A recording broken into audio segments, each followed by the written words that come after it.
Good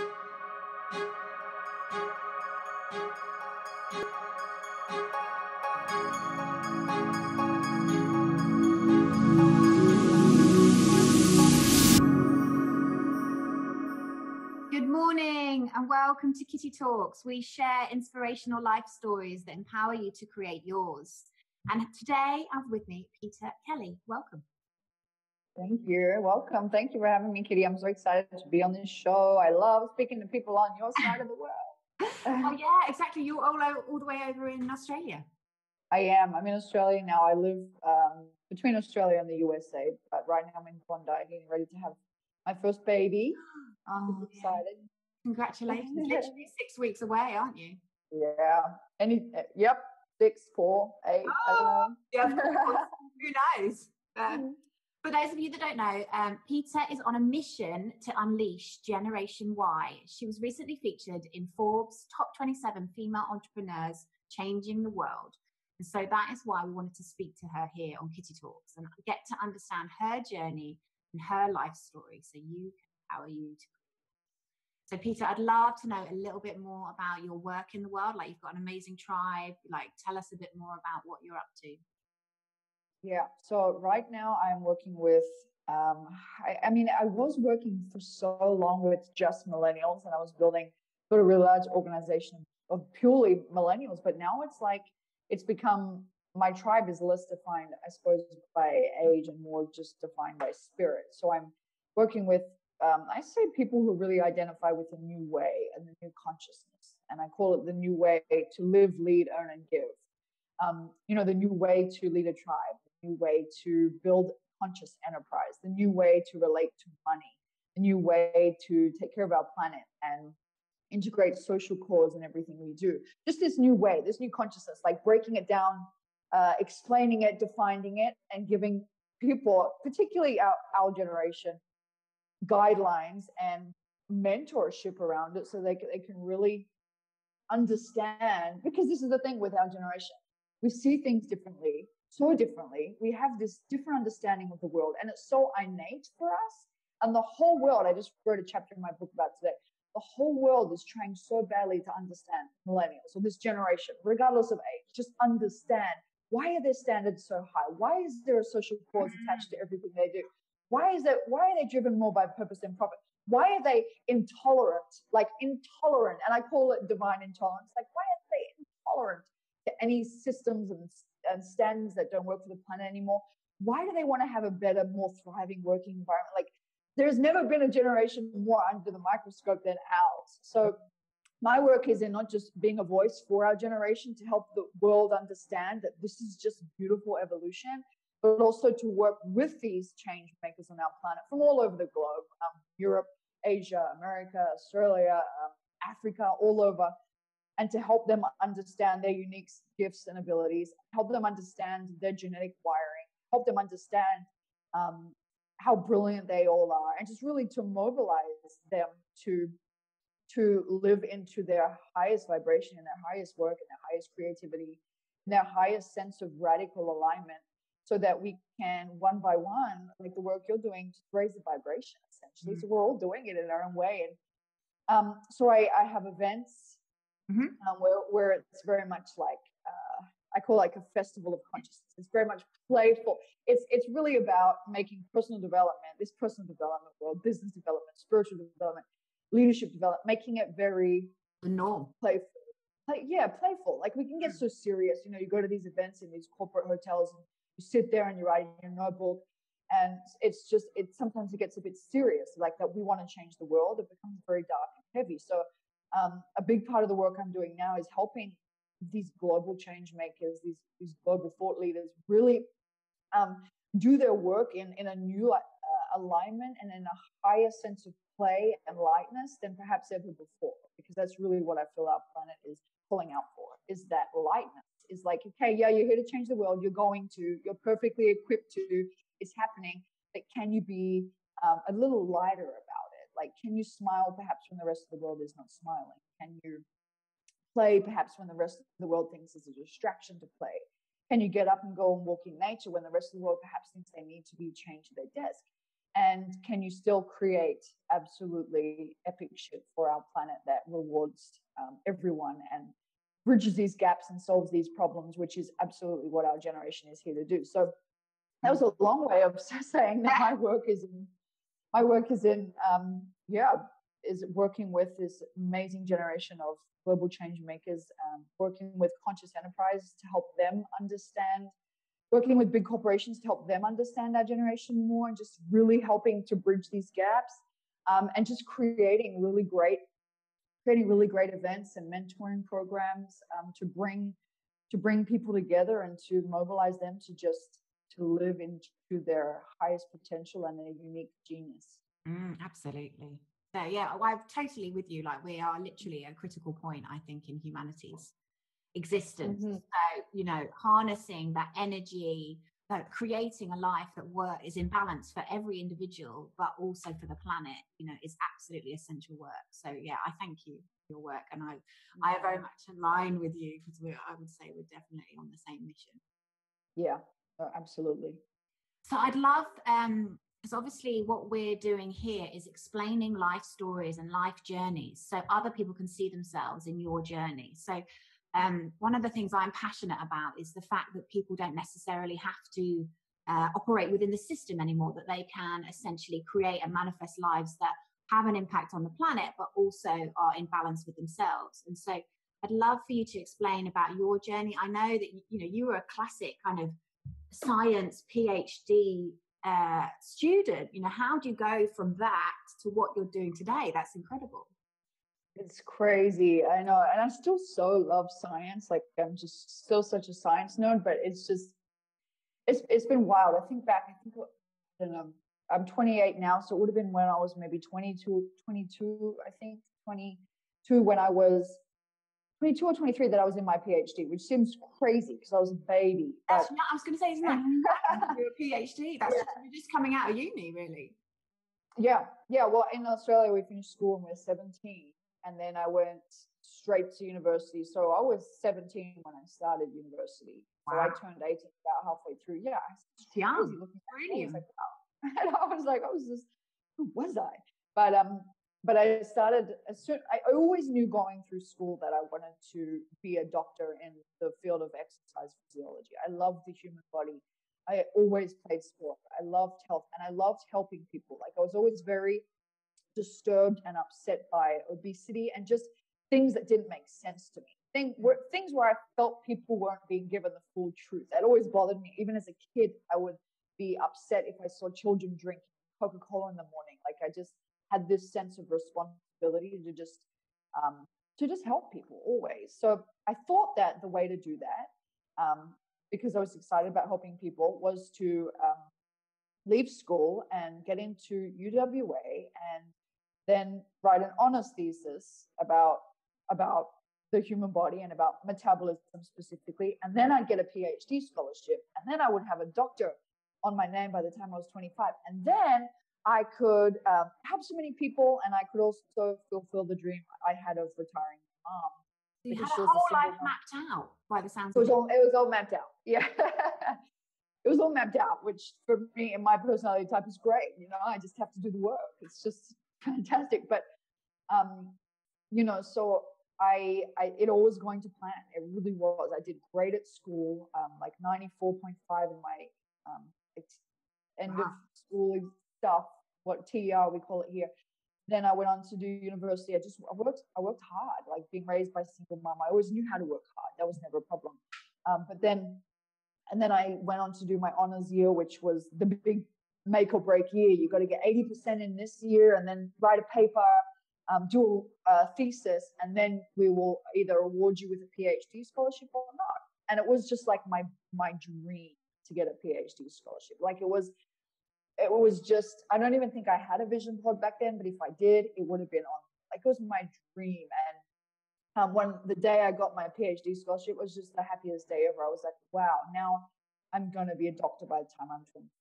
I'm going to be able to retire my mom one day. I'm going to I just felt such a sense of, I suppose it feels good to have a path, right? It feels safe to have a path. Yeah. So when I got into my PhD, and this was about after 5 or 6 years of already being at school, which I loved, I found myself not really knowing what I wanted to do it on, but just really pulling something out of my butt. That's essentially what I was doing. I was like, what?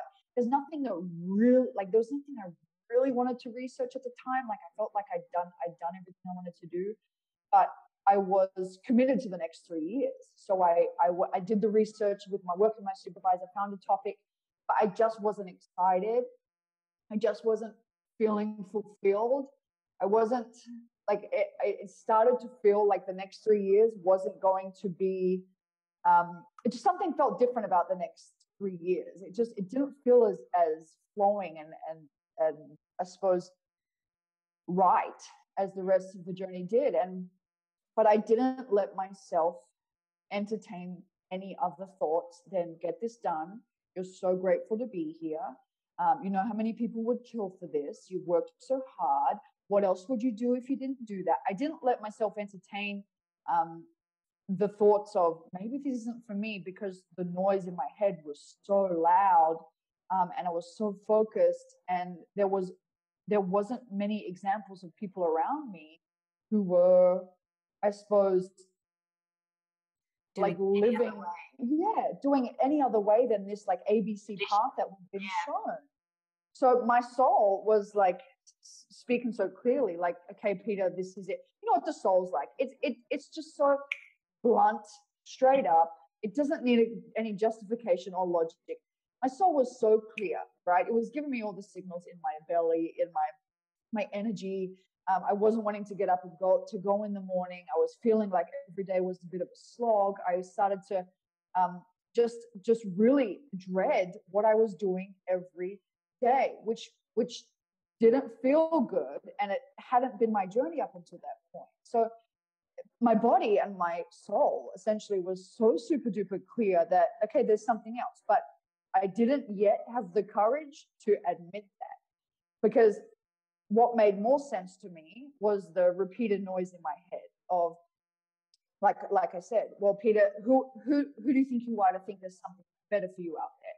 You don't know anything about business. Your family didn't have any money. Like, you don't have, all you know is science and sport and schools. Stick to science and sport and school. You know, if you don't become a doctor by the time you're 25, what are you going to be? Like, who are you outside of this? Like, my identity was so clear.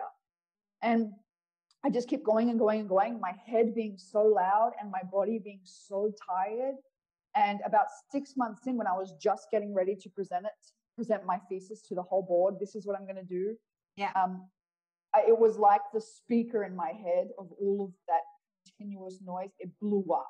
Yeah. And I remember waking up one day and it was like my soul finally had the space to tell me what it wanted to tell me without me really like flicking it off at every chance that I got. And like I said, that quote, that sometimes all you need is 20 seconds of insane courage, that's literally all I had. That I woke up one morning and I had 20 seconds of insane courage. And it was because I just got so sick of this noise. I got so sick of these shoulds. My soul started screaming at me that there was something else. And I finally got this little bit of courage, and I just had to take that and run. And I literally did. I woke up. I didn't tell anyone I was going to do it. I just went to my supervisor's office, and I was bawling my eyes out and I said, I just have to leave. I used the word defer back then because, you know, the word withdrawal was perhaps a little too much courage, but I knew I was done. And I remember walking out of that room and I couldn't explain it to her. She was like, why? Like, you got so much potential. This was a dream. And the only word I could use to explain to her was anxiety. I was like, I didn't want to use all these woo-woo words. Like, my soul is telling me I need to leave. But it just felt just like I was being grabbed by, my soul was grabbing me and tugging me into this higher alignment and forcing me to trust what didn't feel good, and also forcing me to explore what could feel better. And I had no idea what I was going to do. No idea. So it was the biggest leap of faith ever. I told my mom, thank God she's the most supportive person in the world. She was like, it's okay. I trust you. You've done amazing. You're going to do something great. we don't know what it is. Yeah. But in my experience, that's exactly what happens. It's almost like this, you get this nagging doubt, you push it away, and then it, like you said, the soul keeps coming, it keeps knocking on your door until you get to a point you just can't ignore it one day. And like you said, you walk in and find yourself quitting. You're like, oh my God, how did but your soul needs space to speak. You're so lucky that your mum was so supportive. Yeah. Well, that was one of the things. It was like the shoulds weren't really coming from anywhere but me. Like, sure, there's like the society shoulds, like, entrepreneurship wasn't really that big. Where I was in Perth, which is the most isolated city in the world, like things like network marketing weren't big. It wasn't really many young people around that were super duper successful doing it another way. Like, you see all your friends be successful lawyers, successful engineers, successful this, successful that. And so it was really just like this blind leap of, well, like, I don't care what evidence is around me. I don't care at all. All I know is that I just don't have it. And it was just this 100% faith in just this knowing. And it's just, we always know. That's what I learned from that. Looking back at the time, it's just fuzzy and like, but looking back, we always know, like, it's our intuition, our gut, our soul. It's so clear. We're just searching for the courage to do what we need to do. And that's fine if it takes a little while, but the energy doesn't need to be spent on trying to figure it out. It's just on getting the courage, because we always know what we need to do all of the time. We just sometimes don't have the courage to match. So you left your PhD and had no idea what you were going to do in the world. And then did you just kind of sit with that, or how did you go forward? Well, I'm not the type of person to ever just like do nothing. So I was always working. I had a personal training business on the side, which I never saw being that big, because how many clients can you actually train yourself, right? It wasn't that, again, that wasn't my highest excitement. That wasn't something I was super duper excited to do. So I went traveling with my friend. That's what you do when you're 22-year-old and you're in between work, I suppose. I went traveling with her, and she was really successful in mining, and she introduced me to a business model, network marketing. When she introduced me to a product, and I was so not interested in network marketing. I was like, no, I had these ideas. I'm just going to go home and start a metabolism business. I'm just going to work my own hours, and I'm just going to, I'm just going to build a client base. I didn't really, I didn't know. All I knew was, well, I've got a science degree. And I also knew I didn't like working for a boss, because I had recently had a job as an exercise physiology where I had a super duper mean boss. He used to comment about my hair. Just like, you didn't even do your hair today. I was like, what do you mean? This is a top knot. This is a great hairstyle. But anyway, but she just like, so I knew I was craving that freedom from being spoken down to. I was craving that freedom from being unappreciated. I was craving that freedom from not being able to choose my own hours. So my friend Jo introduced me to this health and wellness product, and she was like, there is a business model, Peter, you'd be great at it, but it didn't make sense to me. I wasn't interested. So I started having the product. Anyway, long story short, I accidentally fell into the business model, and that business model network marketing allowed me to build a tribe of over 60,000 young people around the world. And that really groomed me. That vehicle and that platform really groomed me, and was my platform to allow me to step to where I am now. It started to click. I was like, wow, like this, I started to learn how to lead a team. I started to learn how to cast a vision. I started to learn how to work with people. I started to learn how to manage money and expand my feeling of abundance, and learn to energetically manage like a big amount of money. I learned to speak in front of people. I learned to help people navigate their blocks. Like, I learned to create events. Like, all of this through this business model. It was like a university for business, leadership, life, money for me. And it was such an accidental thing, which is never actually accidental. But looking back, I was on a holiday with my friend when it all happened. But it was so fitting. So when I realized what that business model could do, I was like, oh my God, this makes sense. I can help people. I can retire my mom. I can learn to lead. I can learn to like really help young people live their ideal day. And none of this was going on anywhere when I started. It was all new. There was no one talking about it. So I was having events every week in my hometown of Perth, and it was like 300 people coming each week because they were infatuated with this message of what does your ideal day look like? And to me, that message is so basic now, like looking, but back then it was like so expansive. You know, what if we really could like create the life that we wanted to create? What if we really could earn enough money to give without worrying about it? What if we really could like travel the world and not feel guilty about it? What if we really could take care of our parents? Like, what if we really could have resources to create all these things we want to create?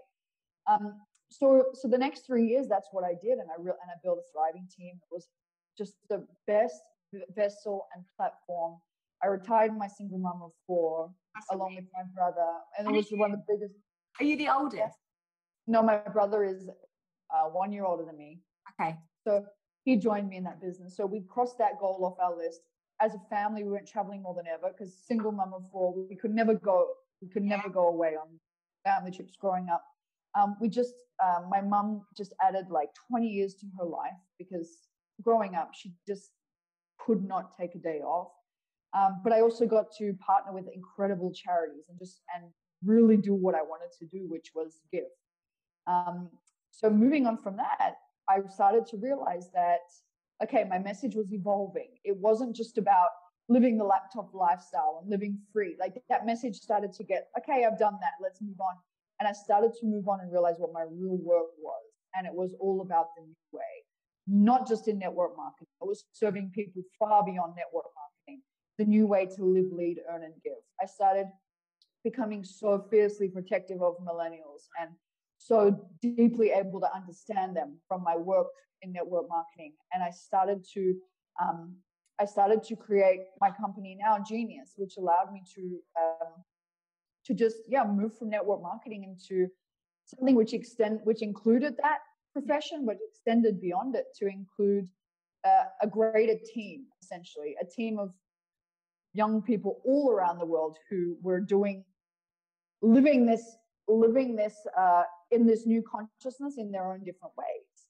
So it was this like PhD network marketing, and now what I'm doing now. And would you say it kind of like, because I think, people, personally, my own experience is, you get that uncomfortable feeling, but like you said, you don't know what's next. So what advice would you have for people? Because essentially it sounds to me like you went in, you threw your heart and soul into the network marketing, became successful then. And then did you start to kind of get the message coming through? How did you make that shift into that next phase? It sounds to me like you were listening to what was coming up for you. How, I suppose what I'm trying to do is explain to people how you took that and sculpted your message. Like, what were the steps? Yeah. So I think the first step is always making sure you're sharing a message, because only when you're sharing a message can you receive more of your message. So I was always, anything I was learning or downloading or feeling, I was always sharing with my tribe, whether it was on calls, whether it was on in live events. It was just always sharing the message and passing everything on. It was always like, okay, I understand this. Now I'm going to share it. And there was a period, to be honest, Kitty, of about just over a year where I was really like the transition from network marketing to moving on and expanding beyond network marketing. It didn't make sense. It didn't make sense to me. I was, again, the noise, again, like my highest alignment was calling me like, Peter, you have to serve people beyond here as well. Like there's, there's like, I want you to explore traditional entrepreneurship now. Like I want you to build these events. I want you to write this book. Like that was all being really clearly downloaded to me, but it wasn't always clear. So it really did come to it. It's just such a crazy, like I think back and I'm like, wow, how did it get clear? And I think it's just a process of always paying attention, always listening to what excites me the most. What are the messages that feel so natural for me to share? Like it's just paying attention to these natural inclinations, paying attention to where it is in the world we're being most called to serve, where we are most excited to serve.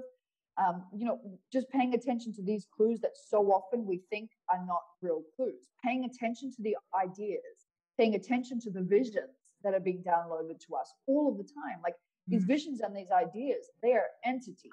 They are specifically coming to us because we are the human that is equipped to bring them to life. So my transition from my journey in network marketing was perfect and amazing. The message was exactly what I needed to share at the time. But then it started to be like, okay, well, what about the people not in the book?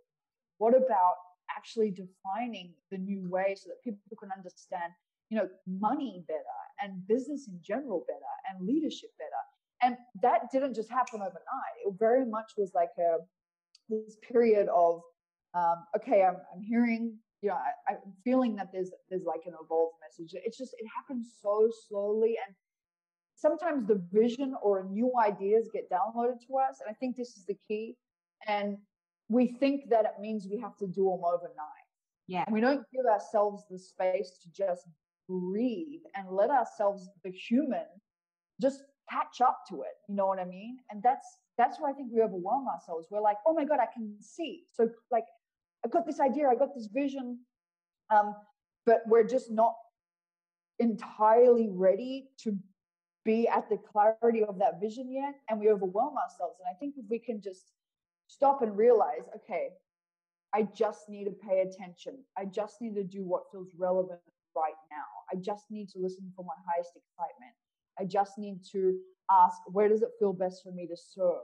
We just don't need to put so much pressure on ourselves to become anything overnight. And we just have to realize that we're always being guided perfectly and amazingly. And we're always being slowly equipped. And that's the key word, slowly equipped. Yeah. There was no way I could have organized the events I do now, or run the mentorship programs I do now, or write the book that I'm writing now, if I didn't get equipped throughout my network marketing journey and leading that tribe. Like, we're always being equipped for the next level. So it's just so much about understanding this relationship between what's calling us and us as the human, and realizing that there's stuff that is wanting us, and there's sometimes a gap, and we've got to catch up to that. And we don't have to have it all figured out. We're always being guided. We're always being equipped. But we just have to pay attention. If you're excited by something continuously, over and over again, whether it's a message, whether it's a business, whether it's an idea, whether it's a book, then pay attention, because excitement is the greatest clue that we ever get. And I love what you said about, I just love what you were saying about you were sharing what was working for you as well, because it's almost like you were discovering things that you felt that other people would benefit from, and you kind of went ahead and shared those ideas and those concepts, and have that trust and that faith, like you said, that we are being divinely guided and supported. And that, like, I think you're right. I think people, especially when we talk about passion and purpose and, fulfilling our highest destiny or our highest version of ourselves, people freak themselves out. But what you're saying typically is just trust, chill out, and be aware and conscious of what lights you up, what you're enjoying. You don't have to have it figured out. Like, I'm totally with you. And I think people can get put off by doing it just because they think, I don't have all the answers. But what you're saying, which is beautiful, is we don't have all the answers, but we just go along our journey and trust, like you said, the network marketing was giving you the skills to lead your becoming tribe. But listen. It's so true. It's like, we think, I always explain it like Super Mario Kart. No, not Super Mario Kart, like Crash Bandicoot. Like, so when you're playing a video game, which all millennials did at one time in their life, or even our parents watched us do it. Everybody knows how to play video games. You can't get to level 2 until you've nailed level 1. Love it. And great analogy. You just can't. And yet sometimes our vision, or our, I have this idea for a company, I have this idea for a book, or I don't know. Sometimes we're just so trying to get to level 10, and we're not paying any attention to level 1. And we're never going to get the equipment to even get to level 2 if we don't stop and look around at level 1. What do I need to do at level 1? Like, at level 1 requires me to just listen to this excitement, right? It could be as simple as start a Facebook page and start communicating these messages to these people. It could be that simple. And yet we're so in the comparison of, okay, well, I've just seen on Shark Tank, this person walked out and they had this whole idea put together, and so I need to have a company by next week. And it's like, no, just realize that it is an unraveling, that you are a human being, as brilliant as we all are. We're still human beings. So we do have, what is revealed to us consciously and where we are in time and space is not always going to match up. Yeah. We have to just treat life as a Crash Bandicoot game. Okay, what is asking for me at level 1? Where do I need to pay attention to at level 1? And then we're going to, without even knowing it, it's going to pop up on the screen. Now it's time for level 2. And we're going to be in level 2. And there's going to be new resources and new opportunities and new people show up and new events that we go to and new books that appear we just want people to just simplify it to, okay, what's exciting me right now? Like, what am I so curious about? Like, where am I being wanted? And I think that's a better question than this deep question of what is my purpose or my passion? Because what is your purpose or your passion right now may not be that forever, and you don't need to pigeonhole it or make it like you either have it or you don't, because your purpose right now is to follow your highest excitement and your highest alignment, and to pay attention to it. And when you can start mastering that relationship, then you are going to jump from like what excites me now to what excites me now to what excites me now to ascend to then it will start to make sense, and then it won't make sense again, and then it will make sense again. It's just even now I'm like, it's just kind of your life unfolds, absolutely. And I think it's having that trust and that faith. Like you said, you become more conscious, you get out of your head, you get in your heart, you start just following the bits that you really enjoy and trust that it's unfolding in front of you. Mm-hmm. Exactly. So tell me the next bit. I'm excited. So we've got to, obviously you're transitioning out of network marketing. You're coming up with the idea of the Jeaniius group. Tell me how that evolved. I mean, so I got married to my husband, and I got with my husband. My husband, the network marketing company I was building, Isagenix, that was his family's company. So naturally my role evolved. So I was going through this inner stuff already. And then I was getting married to Eric. So I was going through this, well, what's my role now? You know what I mean? So there was so much, and this is such an important part of the story. There was like expectation coming from the wider world, not from Eric or his family, but just the wider world. Well, Peter, are you going to be this now? Are you going to do this now? Are you going to do this now? So there came a time in my life, once again, where I had to check in with my highest alignment. What is going to feel the best for me? So for me to acknowledge that I wanted to do work beyond network marketing, that was another really hard leap for me that took courage, because there was a lot of people who were seeing me get married to Eric, and he's coming in to take over this company, who naturally assumed that was going to be my role. And so I had to once again check in with, where am I shooting myself? Where am I listening to expectations, pressure, or projections that are not my own? And how can I honor my highest alignment and have the courage to do that? Even though now at this point I had a big audience. When I left my PhD, I didn't have an audience. I probably just got Facebook. I don't know. But how can I really stick to my alignment now? So it's always a much bigger thing in our own head than it really is. Yeah. You know? Alignment isn't totally an inside job. The whole world will respond to our alignment. So when I finally got the courage to be like, you know what? I'm always going to nurture my network marketing team. I'm always going to take care of them because I built it and I love them and I care. But I am moving into this new role where I just want to be like labelless and be able to serve in other ways. So I started serving the company more corporately, in terms of introducing this new way into the company and helping to guide them and helping with things like sustainability and little things like that, which were all about the new way, and doing more work with my husband there. And as my role started naturally shifting, I then was like, okay, well, where am I most wanted? What's most exciting for me? And it was so clear. I wanted to build, it's God, it's just looking back, I'm just like, God, why? it's so clear now. Why couldn't it have been so clear the whole time? That's why we have to just honor the process and pay attention. But the transition was beautiful because I realized that we build it up so much in our head, everything we do, right? And it's like, just focus on one thing, like your alignment, and the whole world is going to respond. You're never going to have everyone pleased, but you can never, ever, ever live a life where you're not pleasing your own soul. Like that's the ultimate no-no. So I then was like, well, people from all over the world were like, can you mentor me? I was finally like, yes, I can. Like now I built a program called the Supercharge, which was it's like a tribe-based mentoring program from people all over the world, all sorts of professions. And I felt so free. Like I can now reach people outside of network marketing. I can reach authors and healers and speakers and entrepreneurs of all sorts.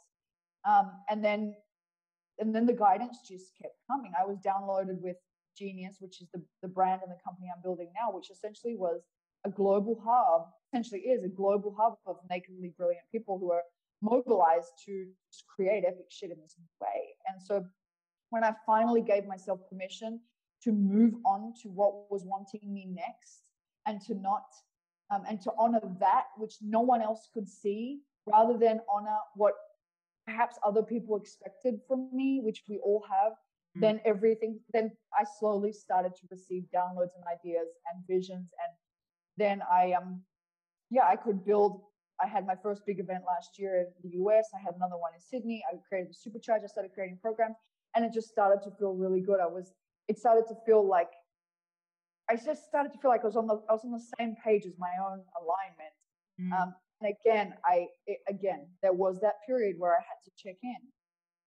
Is this, like, where am I needing to call upon courage rather than just being squashed by what I feel the world wants from me? Like, it's like, no, check in. What is really wanting? Like, what is really wanting? What is really exciting? So that led me to where I am now, which is just so fun because and one thing I didn't ever expect to do was going to be working with and getting on podcasts with people working with big corporations, and they come to me and they want to know what's the new way, how can we better understand millennials, how can we better understand how you feel about the planet. So that was just like a nice surprise, you know what I mean? It's just, but it all comes back to honoring your alignment and putting it before anything else. And that is the most courageous thing, and sometimes the toughest thing for us to do, is to put our own alignment and to do what we know we need to do in our soul, even if not a single other person on the planet understands. That's the ultimate courage. And once we can get that in our own time, because it's not all, courage isn't always just there on tap. Definitely not. Then that's when we can be available to these downloads and these ideas and these visions, and they're looking for us. Like, they're looking for us, What advice is, people are listening and, they've heard the journey, they've heard the story, like, how can they get closer to their alignment? Like, what are the things that you do now that maybe you didn't do at the start of your journey that help you hear these messages, that create that clear channel for you? Yeah. So I see alignment as being like the hose, and I call it the kinked hose or the unkinked hose. Like our alignment is a hose which essentially runs straight through us, and it gives us our life force, our creativity, our freedom, our feelings of happiness, joy, peace, calm, abundance, everything. It's just like everything is free flowing. And when we have these misalignments in our life, they're like kinks in our hose, and that like our whole hose gets kinked sometimes when we're living a life of obligation, guilt, saying yes when we mean no. They're all the little kinks that kink up our hose. So when we can just recognize and just tune into, and a question I always ask in the Supercharge, we actually talk like this, like, oh, that's a kink for me. I can't do that. It's a kink for me. Stop and realize, what's on my calendar, whether it's daily, weekly, or yearly, that is a kink for me. Like, what is it that is it is hindering me feeling like I'm in my flow? It's perhaps an obligation, an old commitment, something I'm doing purely because I feel guilty if I don't, something that I just don't have the courage to let go of yet, which is fine. Just acknowledge it. So it's really sometimes about to become in alignment is firstly about checking in where we're, like, where are the misalignments in our life? Where are we acting out of obligation? Where are we saying yes too many times when we no? Where are we actually kinking our flow? Because that's when we're blocking these downloads and this intuition and this free access we have to our ideas and our visions, which is always there as long as we are staying open to it. And then once we allow ourselves to be clear and free of the kinks in our life, then it's like, okay, we can get on the offense then, right? It's like we move from the defense to the offense. Well, what's it? Again, it comes back. It never gets any more complicated. It's like, well, what's wanting me now? Like, what's exciting me the most now? Like, what am I the most curious about now? What am I not doing in my life that I really love to do, that I stopped doing because X, Y, and Z became more important? And then it could be small or it could be big. Is there a new city I need to live in? Is there a not-for-profit I need to create? Is there a book I need to write? Is there, it could be big or small. Some people's kinks are big. It's like their relationship or their job or where they live. Yeah. Otherwise, it could be small. Like, my calendar sucks. I'm not working out enough.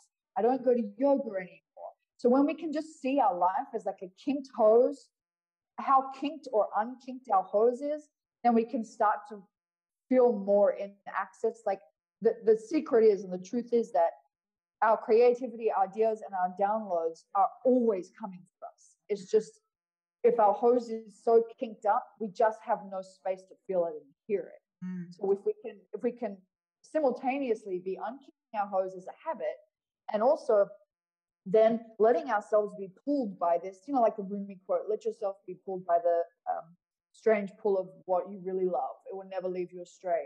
It's like that. It's like, once we can be untangled from this life of like, I'm obliged to, I feel guilty if I don't, I can't say no, then we can be on the offense and start paying attention to all of these beautiful, really helpful signals, which, again, don't have to be very profound. You could be just do salsa dancing on Tuesday nights. Yeah. That could be. Well, it's like, you're advocating flow in all areas of your life, basically having that flow, and essentially by having that flow, we're allowing the messages to flow, because everything's flowing beautifully, in all areas.